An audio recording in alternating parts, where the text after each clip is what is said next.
4 to the power x plus 4 to the power x minus 1 equal to 10. Then what is the value of x? অঙ্কটা আবার আমি লিখে নিলাম এখানে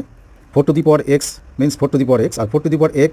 minus 1 এই যে পাওয়ারের ক্ষেত্রে মাইনাস 1 মানে 4 to the power একটা 1 নিচে যাবে তোমরা জানো নিচের 4 to the power 1 উপরে গেলে মাইনাস হয় সো এটাকে আমরা এইভাবে লিখতে পারি দেন আমরা 4 to the power x টা যদি কমন নেই তো এখানে থাকবে 1 প্লাস আর এই জায়গায় থাকবে কি 4 to the power x common গেল 1 by 4 to the power 1 that means 4 equal to 10 তো আমরা লিখতে পারি 4 to the power x into এটাকে যদি তোমরা লসাগু করো তাহলে 4 উপরে 4 1 যা 4 মানে 4 4 আর 1 5 ইকুয়াল টু 10 তো সো আমরা কি লিখতে পারি 4 to the power x into এখানে এসে কী হবে 10 ইন্টু 4 বাই 5 5 দিয়ে 10 কাটলাম 2 তো 4 to the power x sorry এখানে 4 to the power x equal to আসলো কি 8 4 to the power x K 2 to the power 2x লিখতে পারি আর 8 কে 2 to the power 3 তো লিখতেই পারি দেয়ারফোর এখানে বেস সমান তো পাওয়ার দুটো কী হবে equal so 2x equal to কত হলো 3 দেয়ারফোর x ইকুয়াল টু আসবে কত 3/2